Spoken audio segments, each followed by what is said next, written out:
139편 다윗의 시 인도자를 따라 부르는 노래.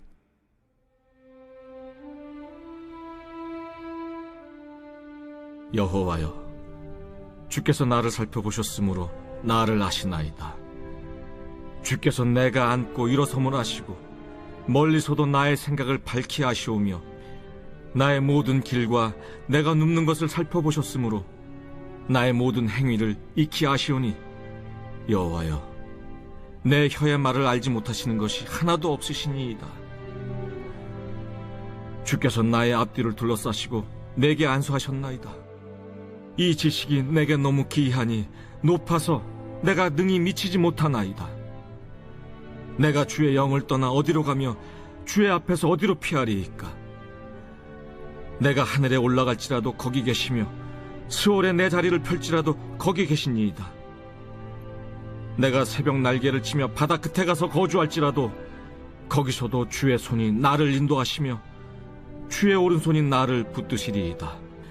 내가 혹시 말하기를 흑암이 반드시 나를 덮고 나를 두른 빛은 밤이 되리라 할지라도 주에게서는 흑암이 숨기지 못하며 밤이 낮과 같이 비추이나니 주에게는 흑암과 빛이 같음이니이다.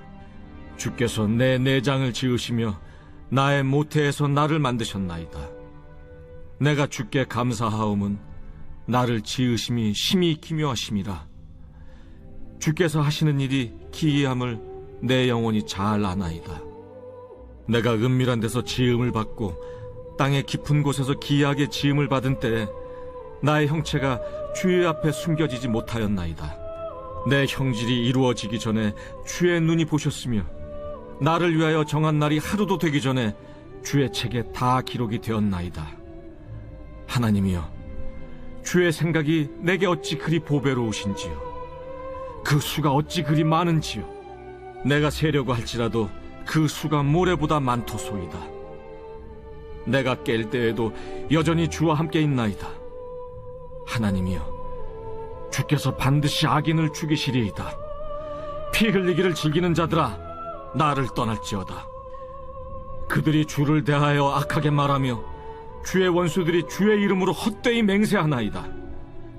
여호와여, 내가 주를 미워하는 자들을 미워하지 아니하오며 주를 치러 일어나는 자들을 미워하지 아니하나이까? 내가 그들을 심히 미워하니 그들은 나의 원수들이니이다. 하나님이여, 나를 살피사 내 마음을 아시며 나를 시험하사 내 뜻을 아옵소서. 내게 무슨 악한 행위가 있나 보시고 나를 영원한 길로 인도하소서. 창조주의 손에 맡겨진 걸작품, 이런 제목으로 함께 은혜를 나누겠습니다. 창조주의 손에 맡겨진 걸작품. 지난주부터 보배로운 나라고 하는 주제로 저희가 말씀을 나누고 있습니다. 지난주는 오프닝이었습니다. 이제 본격적으로 하나님 말씀을 통해서 내가 누구인가 함께 배워보도록 하겠습니다. 이 시편 139편을 제가 몇 주에 걸쳐서 꼼꼼히 히브리어 말씀으로 다 일일이 찾아서 단어를 검색하고 분석하고 또 묵상하면서 정말 너무나 은혜를 많이 받았습니다. 이걸 다 전할 수 있으면 얼마나 좋을까. 제 혀가 부족하고 제 언어가 부족하고 제 지식이 부족합니다. 이걸 정말 어떻게 다 전할 수 있을까. 이 한 편만 가지고서도 너무나 큰 은혜가 있었습니다. 처음 듣는 내용이 너무 많았어요. 성경을 그렇게 공부를 했는데도 처음 듣는 얘기, 처음 깨달은 내용들이 너무 많아요. 이 하나하나 하나님이 풀어주실 때 우리도 그 놀라운 하나님의 은혜, 내가 누구인지를 깨닫는 은혜가 있게 될 줄로 믿습니다. 여러분, 내가 누군지 왜 모릅니까? 내가 누군지 다 잘 알아요. 그런데 왜 내가 누구인지 다시 하나님께 배워야 할까요? 오늘은 세 가지 이유만 살펴보겠습니다. 첫 번째 이유는 하나님께서 내 출생의 비밀을 아시는 유일한 분이시기 때문입니다. 여러분 13절 보세요. 주께서 내 내장을 지으시며 나의 모태에서 나를 만드셨나이다 했습니다. 하나님께서 어머니 뱃속에서 나를 만드셨습니다. 이때 만들었다는 말은 지난주에 이미 설명을 드린 것처럼 히브리어로 사카입니다. 뜻은 덮다, 씌우다, 어둡게 하다, 가리다, 감싸다 이런 뜻입니다. 하나님이 어머니 뱃속에서 우리를 만드실 때 아무도 보지 못하게 모든 것을 다 가리고 숨어서 우리를 만드셨습니다. 그러니까 내가 어떻게 만들어졌는지 하나님만 아시는 거예요. 하나님 외에는 내 출생의 비밀을 아무도 모릅니다. 15절에 다시 다윗은 더욱 분명하게 고백합니다. 15절 말씀 보세요. 내가 은밀한 데서 지음을 받고 땅의 깊은 곳에서 기이하게 지음을 받은 때에 나의 형체가 주의 앞에 숨겨지지 못하였나이다. 하나님께서 나를 은밀하게 만드셨습니다. 은밀하다라는 말은 히브리어로 세테르입니다. 뜻은요, 덮개를 씌우다, 지붕을 씌우다, 비밀을 스럽게 하다, 피난처가 되다 이런 뜻입니다. 하나님이 모든 것을 철저하게 가리고 감춘 상태에서 나를 만드셨습니다. 땅속 깊은 곳에서 나는 지음을 받았습니다. 아무도 보지 못하는, 아무도 볼 수 없는 깜깜한 어둠 속에서 하나님이 나를 만드신 것입니다. 그런 곳에서 나를 만드실 수 있는 유일한 분은 하나님이십니다. 우리나라 드라마의 그 단골 소재는 출생의 비밀입니다. 출생의 비밀을 찾아가는 것이 우리 드라마의 대표적인 주제입니다. 소설도 그렇습니다. 영화도 그렇습니다. 제가 출생의 비밀이라고 하는 그러한 단어를 인터넷에 검색해 봤더니 요즘 나오는 드라마에도 출생의 비밀이, 제일 인기 있는 드라마도 결국 출생의 비밀이, 제일 화제가 되는 드라마도 출생의 비밀이 그 드라마 구조의 핵심이더라고요. 예를 들어서 보모가 자기 아이와 또 주인집 아이를 바꿔치기 하는 내용 보신 적 있죠? 또 병원에서 이름표를 바꿔치기 하는 경우도 있습니다. 이래서 출생의 비밀을 찾아가는 것이 드라마와 영화와 소설의 가장 대표적인 내용이고, 이 드라마가 언제 끝납니까? 출생의 비밀이 밝혀지면 끝납니다. 출생의 비밀이 왜 이렇게 중요할까요? 출생의 비밀은 내가 누구인지를 알려줍니다. 또 내가 어떻게 살아야 하는지도 출생의 비밀이 알려줍니다. 그래서 출생의 비밀이 참 중요한데, 여러분은 여러분의 출생의 비밀을 정확하게 아십니까? 성경은 우리의 출생의 비밀에 대하여 단호하게 말합니다. 네 출생의 비밀을 아는 분은 하나님 한 분뿐이시다. 하나님을 만나지 못한 사람은 출생의 비밀을 모릅니다. 하나님의 말씀을 들어본 적이 없는 사람은 자기 출생을 정확하게 알지 못합니다. 오직 하나님만이 내 출생의 비밀을 알고 계십니다. 우리는 그렇기 때문에 우리 하나님께 내가 어떻게 생겨났는지, 내가 어떻게 태어났는지, 내가 어떻게 창조되었는지 다시 하나님께 배워야 합니다. 하나님은 왜 아무도 모르게 은밀하게 나를 만드셨을까요? 내가 너무나 특별하고 소중하기 때문입니다. 15절 말씀을 다시 한번 보겠습니다. 15절 말씀입니다. 내가 은밀한 데서 지음을 받고 땅의 깊은 곳에서 기이하게 지음을 받을 때에 나의 형체가 주의 앞에 숨겨지지 못하였나이다. 그랬습니다.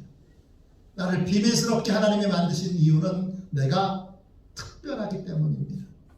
하나님은 땅속 깊은 곳에서 나를 어떻게 만드셨습니까? 기이하게 만드셨습니다.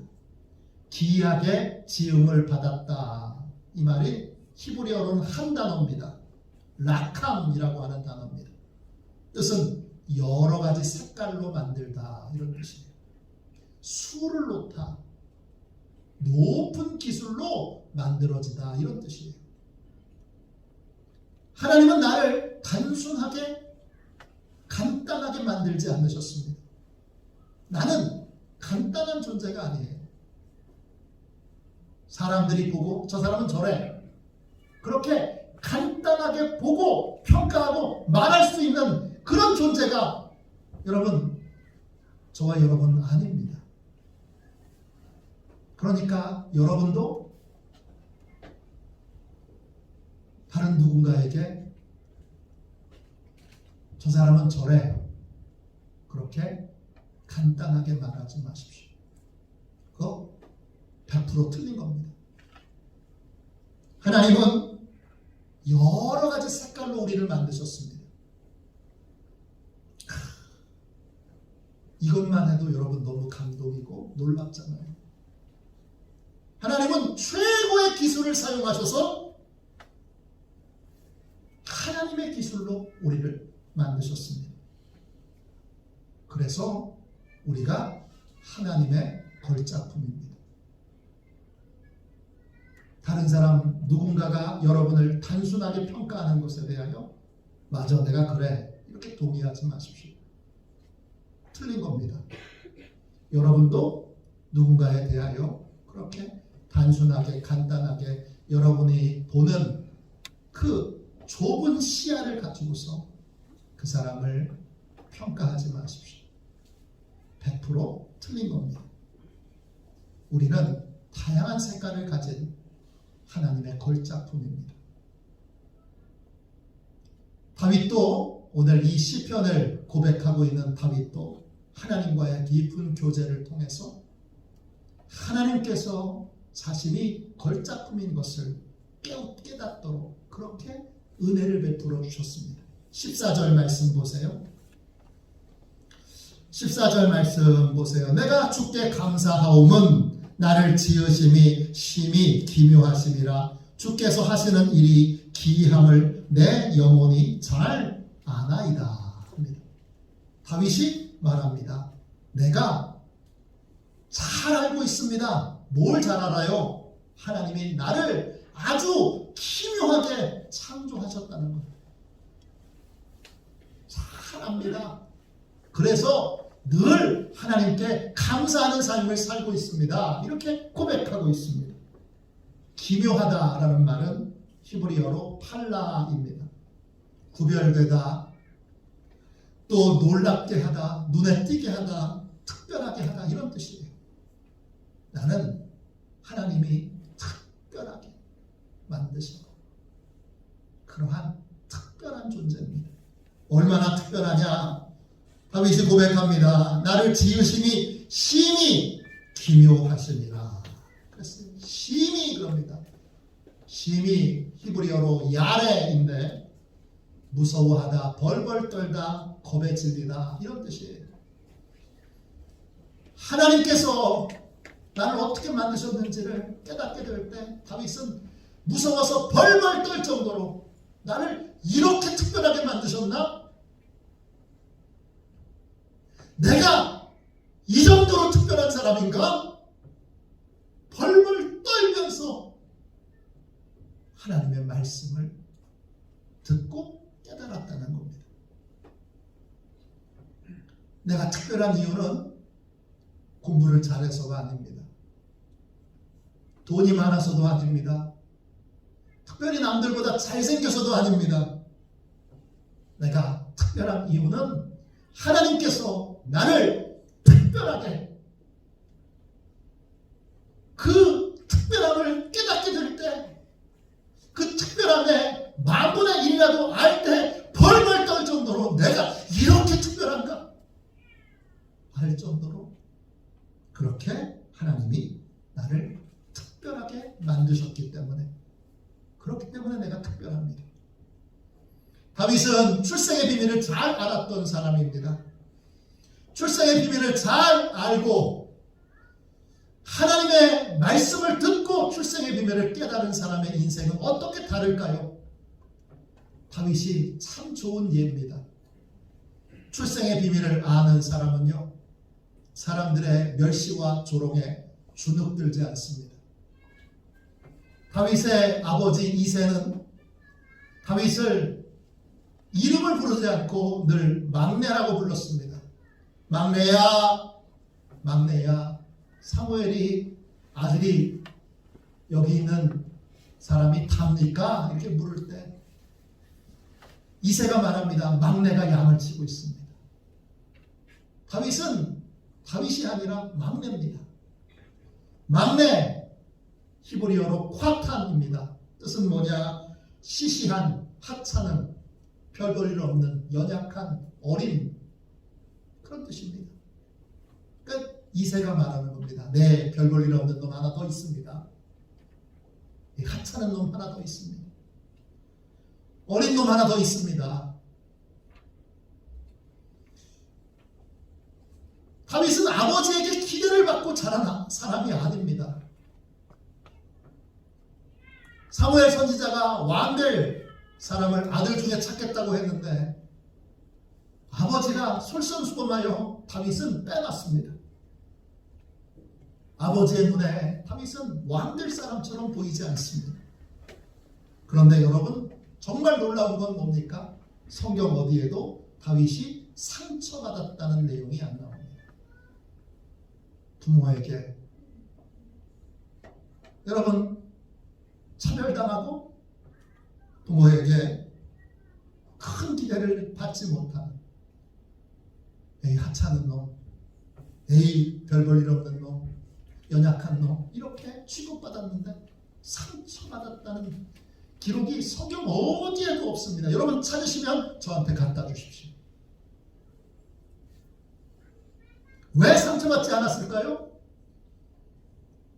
아버지가 기대하든 기대하지 않든 다윗은 이미 하나님께 충분히 자신이 얼마나 특별한 존재인지를 듣고 배웠기 때문입니다. 다윗은 아버지의 심부름으로 전쟁에 참여한 형들에게 음식을 배달하러 갑니다. 그때 큰형 엘리압이 막내 다윗에게 독설을, 아주 독한 말을, 어떻게 큰형이 막내에게 이렇게 말할 수가 있을까 싶은 독설을 퍼붓습니다. 뭐라고 말합니까? 사무엘상 17장 28절입니다. 그가 다윗에게 노를 바라여 아뢰되 내가 어찌하여 이리로 내려왔느냐? 들에 있는 양들을 누구에게 맡겼느냐? 나는 내 교만과 내 마음의 완악함을 아노니 내가 전쟁을 구경하러 왔도다. 큰형이요, 막내한테 어떻게 이렇게 말할 수가 있습니까? 어떻게 이렇게 독한 말을 할 수가 있습니까? 나이 차이도 많이 나는데, 거의 아버지 뻘인데, 아버지 뻘인 큰형이 예쁘고 귀여운 막내에게 이런 막말을 합니다. 왜 이런 막말을 할까요? 사무엘 선지자가 자신이 아닌 별 볼 일 없는 막내에게 왕으로 기름 부었기 때문입니다. 다 이유가 있는 거죠. 큰형 엘리압은 분노합니다. 어떻게 저런 결정을 내릴 수 있어? 부당해! 이렇게 생각해서 아무 잘못 없는 막내에게 저주에 가까운 말을 쏟아 부은 것입니다. 그런데 정말 놀라운 건 뭡니까? 다윗이 큰형의 말에 상처받지 않습니다.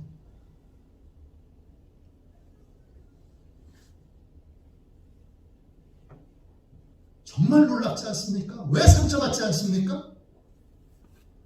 형이 뭐라고 얘기하든 뭐라고 평가하든 자신은 하나님의 걸작품이라는 걸 하나님께 충분히 듣고 배웠기 때문입니다. 다윗은 아무도 나서지 않는 골리앗과의 싸움에 나섭니다. 왜 다윗은 두려워하지 않습니까? 자신을 특별하게 만드신 창조주 하나님을 믿고 의지했기 때문입니다. 다윗은 왕으로 기름 부음 받고 골리앗을 죽이는 전쟁 영웅이 되고 그리고 왕의 사위까지 됩니다. 그러나 왕위에 오를 때까지 사울 왕의 많은 질투와 핍박을 받습니다. 그는 왕의 핍박을 받고 오랫동안 나그네 생활을 합니다. 그 기간 동안 다윗은 조바심을 내지 않습니다. 빨리 왕이 되어야 될 텐데 왜 안 되는 거야? 그러지 않습니다. 성경 어디에도 그런 표현이 나오지 않습니다. 또 나는 왕이 못 되려나 보다. 그리고는 낙심하고 절망하지 않습니다. 어떻게 그럴 수가 있습니까? 다윗은 하나님께 출생의 비밀을 충분히 배웠기 때문입니다. 자신은 적당히 만들어진 존재가 아니라 자신은 대충 만들어진 존재가 아니라 자신은 어쩌다 우연히 생겨난 존재가 아니라 아주 놀랍고 특별하게 하나님이 창조해 놓으신 하나님의 걸작품이라는 것을 분명히 충분히 배웠기 때문에 언젠가 하나님이 쓰실 거야. 그러한 믿음으로 잠잠히 그 나그네 세월을 견뎌냈던 것입니다. 여러분은 어떻습니까? 다윗처럼 하나님께 출생의 비밀을 충분히 배우셨습니까? 이제 누구의 어떤 말을 듣더라도 여러분은 여러분이 하나님의 걸작품이라는 것을 흔들림 없이 분명히 고백할 수 있습니까? 여러분 이 사실을 분명히 아십시오.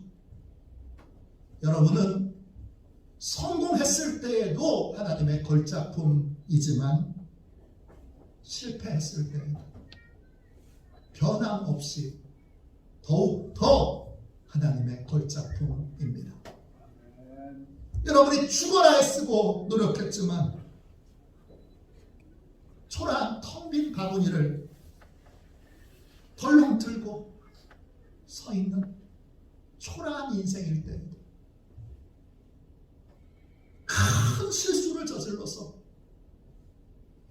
도저히 자기 스스로가 나 자신을 용서할 수 없는 그 순간에도 돌이킬 수 없는 실패자로 쓰레기통에 팍 처박힌 것 같은 그러한 아픔을 느끼는 순간에도 기억하십시오. 여러분은 변함없이 하나님의 걸작품입니다. 힘들 때, 어려울 때, 실패했을 때, 넘어졌을 때, 불행할 때 더욱더 여러분은 하나님의 걸작품입니다. 할렐루야. 왜 내가 누구인지를 하나님께 다시 배워야 합니까? 하나님을 통해서만 이 허무한 인생에서 참된 기쁨과 보람을 얻을 수 있는 길을 찾을 수 있기 때문입니다. 13절을 다시 보십시오. 주께서 내 내장을 찌우시며 나의 모태에서 나를 만드셨나이다. 하나님께서 내 내장을 만드셨습니다. 내장이란 말 우리 지난주에 나온 것처럼 히브리어로 킬야흐입니다. 뜻은 신장이나 콩팥을 뜻하기도 하지만 속사람, 내면, 영혼을 뜻합니다. 하나님이 나를 육만 가지고 있는 존재로 만드시지 않고 영적인 존재로 만드셨습니다. 이 영은 참 주인을 만날 때에 평안을 얻고 참 주인에게 순종할 때에 보람과 기쁨을 얻게 됩니다. 하나님께서 내 마음을 만드셨습니다. 내 내장을 지으시며 할 때 그 지으셨다는 말은 히브리어로 콰나입니다. 이 말은 만들었다는 뜻도 있지만 소유한다, 주인이 된다 이런 뜻도 있습니다. 하나님이 우리를 영적인 존재로 만드셨는데 내 영은 주인을 만날 때 평안합니다. 그래서 여러분이 예배를 드리지 않으면 불안한 것입니다. 여러분이 기도하는 시간을 충분히 갖지 않으면 불안합니다. 몇 주 예배를 안 드리신 분을 신방에 보면 금방 알 수 있습니다. 그분은 불안에 떨고 있습니다.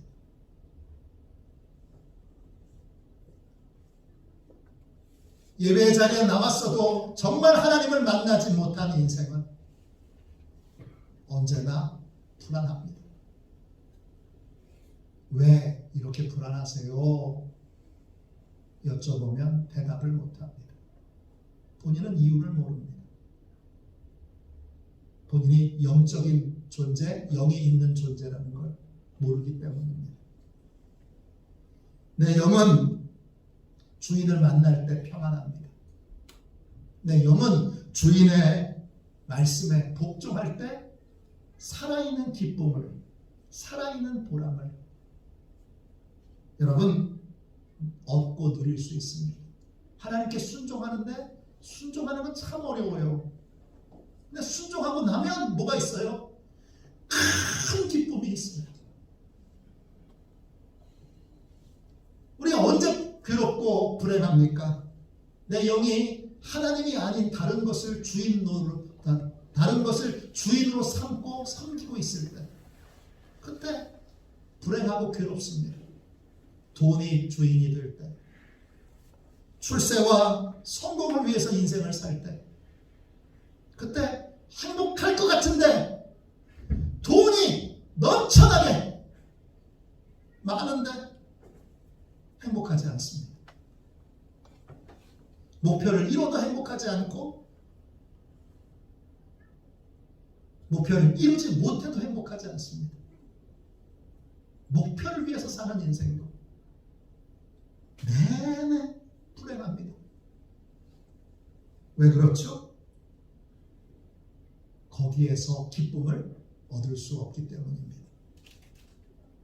나는 영이 있는 존재고 영적인 존재이기 때문에 돈이나 육체적인 쾌락이나 인기나 권력이 내게 기쁨과 보람을 주지 못합니다. 내 영은 참된 주인이신 하나님께 순종하고 복종할 때 이게 살아있는 기쁨이구나, 이게 삶의 보람이구나, 그렇게 느끼고 체험하게 됩니다. 왜 하나님을 만나서 내가 누구인지를 배워야 할까요? 그래야 진짜 기쁨을 얻는 길을 찾을 수 있고 진짜 보람을 얻는 길을 찾을 수 있기 때문입니다. 김영순이라고 하는 분이 있습니다. 김영순 씨는 1994년 10월 21일을 잊을 수 없습니다. 그날 아침 딸이 인사를 하고 학교에 갔습니다. 엄마, 학교 다녀올게요. 당시 교육대학교, 서울교육대학교 국어교육과 3학년에 다니고 있었던 딸은 강북초등학교에 교생 실습을 나가 있었습니다. 그날이 실습 나간 지 5일째 되는 날입니다. 그날 딸은 집으로 돌아오지 못했습니다. 그날 아침 출근길에 성수대교가 무너졌습니다. 그 사고로 32명이 죽었는데 그 중에 한 사람이 김영순 씨의 딸 이승영 양입니다. 그냥도 아닌 서울교육대학교 들어가기 얼마나 어려운 학교예요. 서울대학교만큼 어려운 대학이에요. 3학년까지 다녔어요. 이제 곧 졸업해요. 딸을 잃고 장례를 치른 후에 유품을 정리하다가 딸의 일기장을 발견합니다. 예수님을 잘 믿었던 딸은 예수님을 위해 자기가 평생 동안 하고 싶은 14가지 소원을 일기장에 기록해 놓았습니다.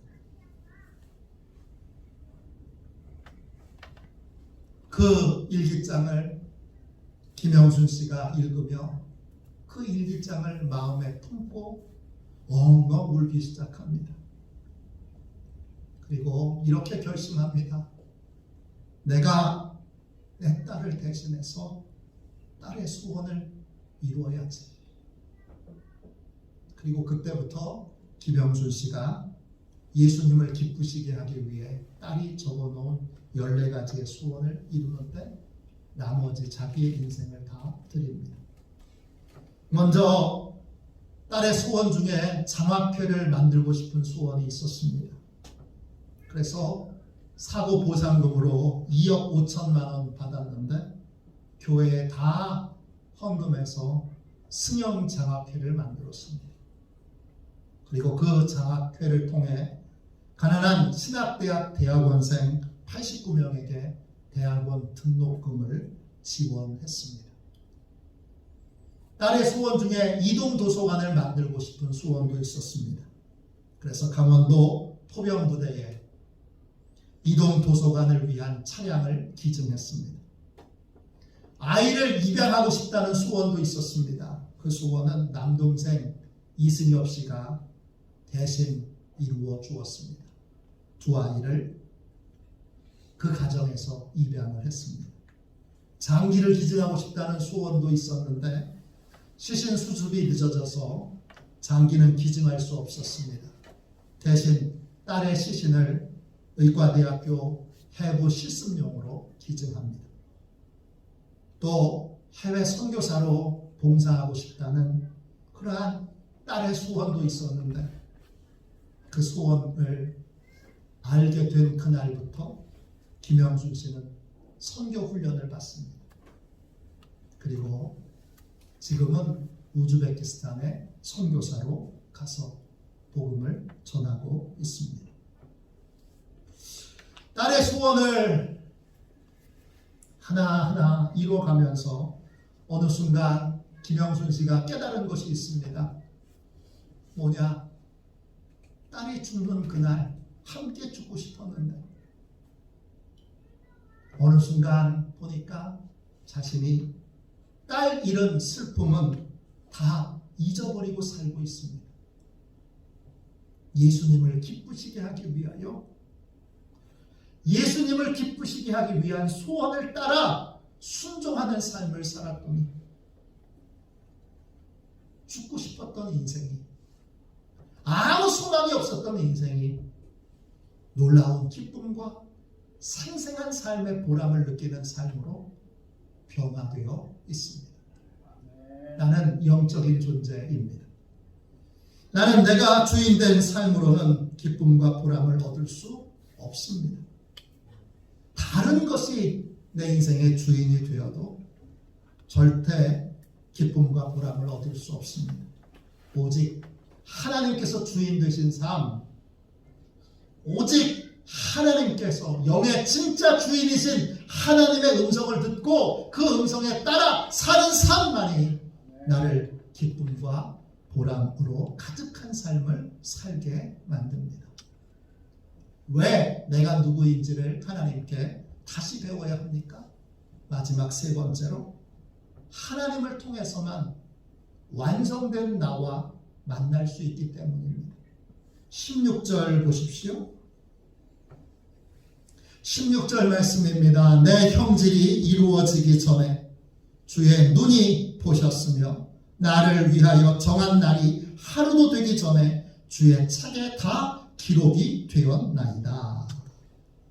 여러분, 지금 나는 하나님의 걸작품이지만 완성된 걸작품입니까? 아니면 만들어져 가고 있는 아직 미완성된 걸작품입니까? 나는 완성을 향해서 가고 있는 걸작품입니다. 아직 나는 완성되지 않았습니다. 그래서 우리는 항상 이마에다가 이렇게 써놓고 있어야 돼요. 공사 중 불편을 드려서 죄송합니다. 우리는 아직 완성되지 않았습니다. 그런데 하나님은 완성된 나를 미리 보고 계십니다. 16절에 내 형질이 이루어지기 전에 주님이 주의 눈으로 나를 보셨습니다.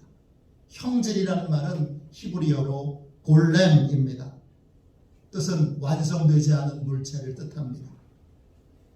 완성되지 않은 나를 하나님은 완성된 모습으로 보고, 그리고 어떻게 하십니까? 나를 위해 정한 날이 하루도 되기 전에 주의 책에 다 기록되었다, 이렇게 고백합니다.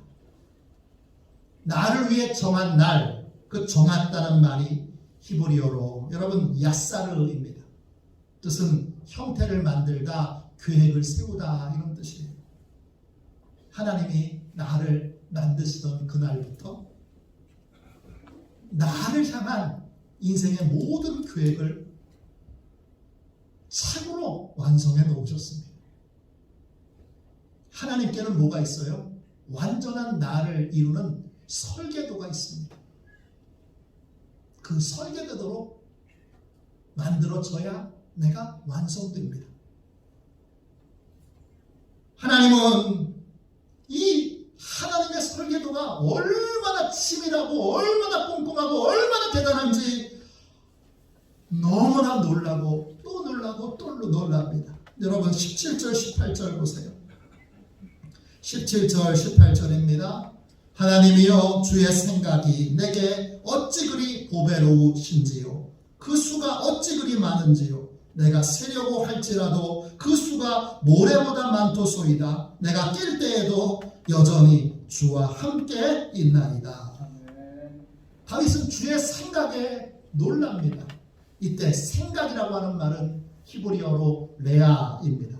뜻은 목적, 관역, 목표, 생각, 의견입니다. 하나님이 나를 완성하기 위하여 계획을 세우셨는데 그 계획이 한 가지가 아닙니다.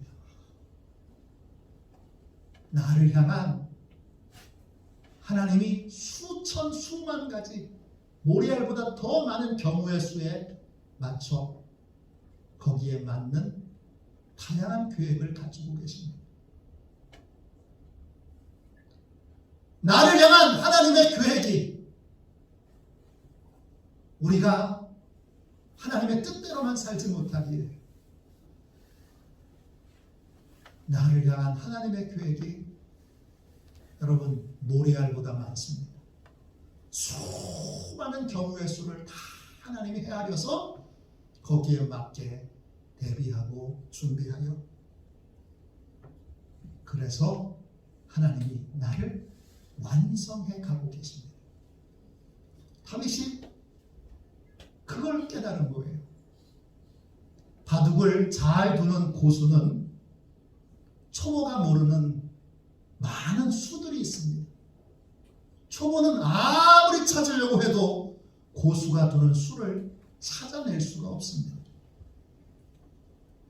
하나님이 온전한 나, 완성된 나를 만드시기 위해 여러분 수많은 계획을 가지고 계십니다. 그 수를 아무리 깨달으려고 해도 우리는 그 수를 깨달을 수가 없습니다. 하나님이 나를 인도하시기 위해 수많은 방법과 계획들로 수많은 경우의 수에 대하여 하나님이 준비하시고 대비하셔서 그 책에다가 그걸 다 기록해 놓으셨습니다. 그렇게 하시기에 정말 전능하신 하나님이십니다. 그러므로 내가 완성된 나와 만날 수 있는 유일한 길은 지금이라도 더 시간과 세월을 허비하고 낭비하지 않고 지금이라도 하나님의 방법을 따르는 것입니다. 내 삶의 모든 길을 매일매일 하나님께 맡기고 사는 것입니다. 그래서 18절 보세요. 18절 끝에 다윗이 고백합니다. 내가 깰 때에도 여전히 주와 함께 있나이다. 다윗은 아침마다 깨서 하나님께 인사합니다. 하나님 잘 주무셨어요? 한숨도 못 주무시고 밤새 나를 또 지켜주셨군요. 그러면서 하나님께 반갑게 인사를 하고 하루를 시작합니다. 하루하루의 삶을 하나님과 함께 깨고 하루하루의 삶을 하나님의 인도를 받고 하나님께 순종하는 삶을 살아갑니다. 이것이 내가 완성되는 길입니다. 이것이 온전한 나와 만날 수 있는 유일한 길입니다. 우리는 내가 누구인지를 하나님을 만나서 하나님께 배워야 합니다. 하나님의 말씀을 통해서만 진짜 내가 누구인지 알 수 있습니다. 내가 어떻게 만들어졌고 내가 어떻게 살아야 삶의 보람과 기쁨을 얻을 수 있는지, 어떻게 해야 완성된 나와 완성된 걸작품인 나와 만날 수 있는지 오직 하나님만이 아십니다. 하나님을 통해 진짜 나와 새롭게 만나는 저와 여러분이 되시기를 주님의 이름으로 축원합니다. 우리 함께 이 시간 같이 찬양하고 같이 기도하겠습니다. 우리 날마다 숨쉬는 순간마다 우리 1절만 2번 찬양하겠습니다. 주님 앞에 이 몸을 맡길 때 슬픔 없네, 두려움 없네.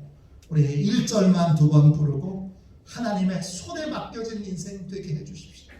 이제는 수가 얕은 수쓰는 인생이 아니라 수가 얕은데 깊은 수가 있는 양 그렇게 연극하는 인생이 아니라 주님 이제는 높은 수를 가지신 하나님께 맡기고 순종하여 따르는 삶, 맡겨진 인생 살겠습니다. 나를 완성하여 주옵소서. 이렇게 우리 찬양 후에 같이 기도하겠습니다.